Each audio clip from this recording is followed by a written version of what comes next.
Hello everyone, welcome to my Evil Within 2, Akumu difficulty, no upgrades, no keys walkthrough, and this is chapter 11, Reconnecting. And just like chapter 10, this is another short chapter where the encounters are pretty simple. I will be doing the optional encounter right here, which I really wish these anima encounters weren't optional, because the end result of freeing the part of Sebastian's consciousness that's actually trapped inside of Stem feels like such an integral part of Sebastian's character development, and I feel like if you skip out on that, the game just doesn't end correctly. Like, it's so jarring just getting the same exact ending to Sebastian's character when you know that the part of him that's still stuck inside the stem has not been released. You know, it really bothers me, and that's why I always do these anima encounters, and all of the anima encounters are very simple, and this one, it comes across as being very difficult, but it's actually very simple, and there's even a part of this anima encounter where you can even run and get past the anima very quickly, but for the earlier parts, you'll want to remain in the stealth profile. So when you get to this side of the room right here, the anima is going to lift everything up and shift the position of these objects. You do not want to take cover over by that drawer right in front of me, because there are times where the anima can actually spot you behind the cover if she gets close enough to you. It's almost like she's seeing you through the cover, or it's like the drawer doesn't have any kind of hitbox that's being registered, so that's why you get spotted a lot of the times. I mean, that's how I remember it. I mean, I haven't been spotted by the anima in a while, but I'm almost certain it's a high possibility. But when she turns away, I'm going to use the cover system to move. And then I'm going to wait until she starts to lift up the objects, and then I'm going to run. And she just doesn't have enough time to catch up to you because she's stuck in this whole entire animation. I mean, there are some objects in the way, but you just gotta wait for her to move them out of the way. And then once you get through this door, that is the end of this encounter. And all that's left to do now is to pick up these two files. And then we have this nice homage to the first Evil Within, as is shown in every single encounter with the anima, only with this one, it's showing a lot more scenes from the first Evil Within. I really love the way these scenes progress, where Sebastian is really starting to understand what the anima is meant to represent, and just why exactly he feels so down about himself. It's just such a enlightening experience. And given the amount of respect that I have for this sequence, I've decided to include it in this walkthrough. And I feel like Sebastian really achieves inner peace twice throughout the full duration of the game, and it's a very interesting concept that this game decided to include, because, I mean, inner peace is a system that you would normally associate with, like, foreign cultures, but the fact that they're demonstrating it here is really nice, and you get a lot of really nice homages to the first Evil Within, and you're just seeing all of those moments. And then we have this sequence right here where Sebastian ultimately destroys the part of himself that's stuck within Stem. And I don't know if he's actually destroying it or he's just freeing it from Stem itself. Like, maybe he's somehow severing the connection that Stem has to that particular part of his consciousness. And it's allowed him to reconnect with that part of his consciousness. And that's what makes him feel very good in the scene, as he explains. And then to add a lot more to this, they allow you to use the revolver that you got from the first Evil Within. And the revolver in the first Evil Within, the whole aspect of the random variable on the aimer was really stupid, but the good news is that system does not return in this game. It is completely gone. It is really good, and the best part is the revolver does a lot more damage than the other pistols that you get. So it is a very handy tool. I use the revolver for the very first keeper that you fight, and I also use it against a lot of the Lost whenever they close the distance to me. It's a really cool tool. I'm just glad they made it so much better than in the first Evil Within, even if the revolver on the first Evil Within had a lot of high damage, and it was pretty good at getting headshots, as long as the enemies were pretty close to you. But I've now done that sequence, and now I'm just going to put in a lot of these edits here just to make these sequences go by a little bit faster, because we won't be encountering that many enemies until after we get the Unity Cerebral chip. And for this sequence right here, it's all just stealth.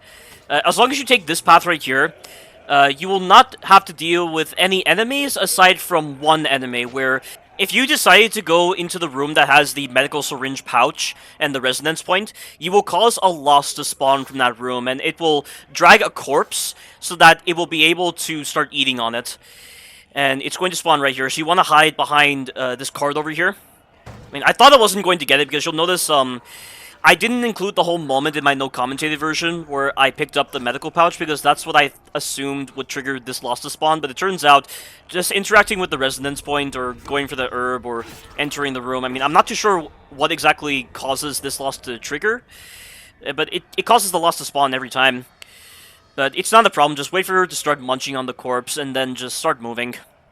And then there's going to be a hysteric, and all you need to do is just wait for it to move, and then there's also a lament and also a bunch of lost, but they're very easy to avoid. I mean, I'm not too sure why the lament is here, because I thought the laments were a creation of Stefano. And because you killed Stefano in Chapter 8, I assumed all of his creations would just be lost.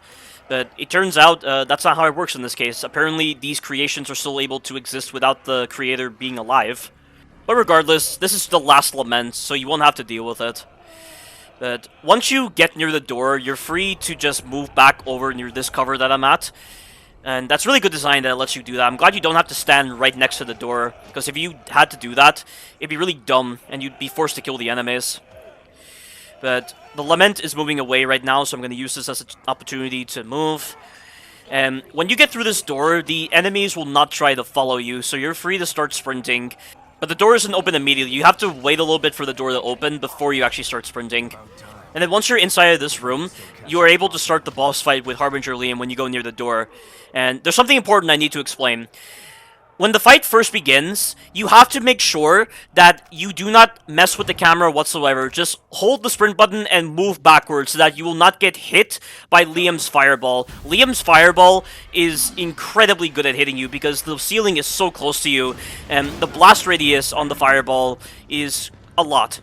I mean, it's not quite as ridiculous as the explosive bolts from the first Evil Within, or a lot of the explosions on that game, because the explosions on that game had a lot of phantom range. But they definitely toned down a lot of the phantom range that the explosives have on this game. But the fireballs that the Harbingers use on this game, they have a lot of range, so be careful of that. But now what you're going to have to do is get over to this cover right here after you use the sprinklers to get rid of the fire. And what you're waiting for is for Liam to get out of his berserk state, because right now, Liam is in a state where he's just going to be running around and just spraying fire all over the place.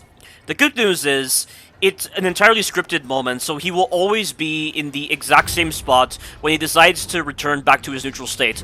So this is his berserk animation right now, and once he's done this animation, he's going to resume his neutral state. And all I'm going to do right now is wait for him to go all the way to the right and then get behind him.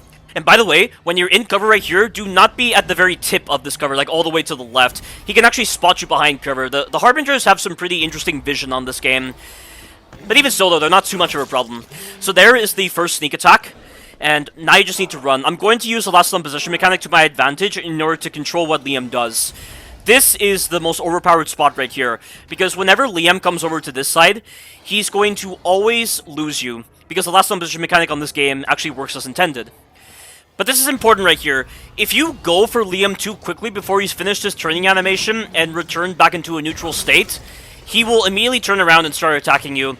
The game does a pretty good job at fooling the player into thinking that he's resumed his neutral state. So you have got to bear that in mind when you go for the sneak kill.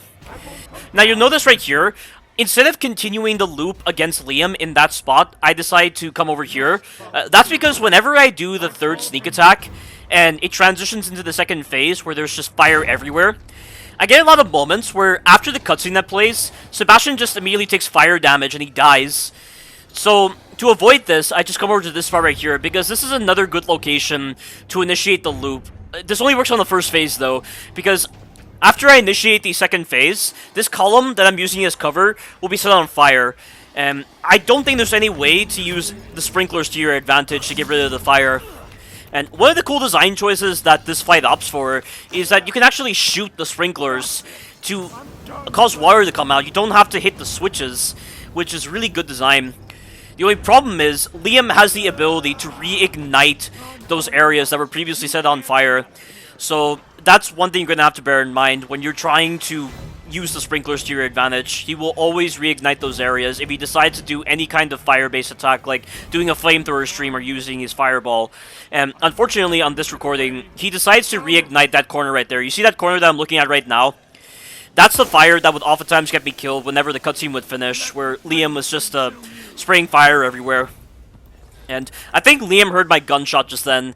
The Harbingers do respond to your shots, so I'm just going to wait for him to do his turning animation and then just immediately transition back into a neutral state. I mean, it's not as hard as you would think to recognize when he's back in a neutral state, because you can kind of see a little jump between his animations to indicate that he's returned back into a neutral state. But right there, Liam did the fireball attack, so he's reignited that area, even though the sprinklers were active. But he's turning, and you see right there, you see that little jump? Almost like he was transitioning between two different animations. That's how you know he's back in a neutral state.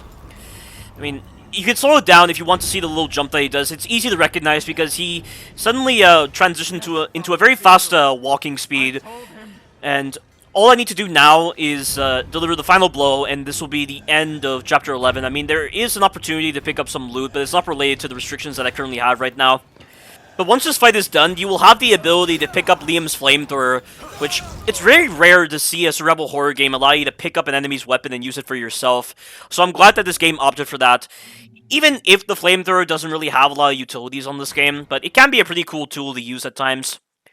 But you won't be able to use the flamethrower immediately because you need to gain access to 2 flamethrower tanks that will allow you to fire the fire.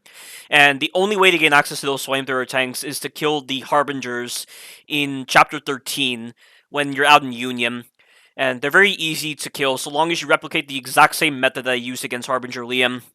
And I'm going to probably go for the flamethrower on this walkthrough just to demonstrate it, because I do like the weapons on this game. The weapons on this game feel like they serve a purpose compared to games like Resident Evil 1, for instance, or Resident Evil 2 Remake. But this is the end of Chapter 11. Stay tuned for the future parts.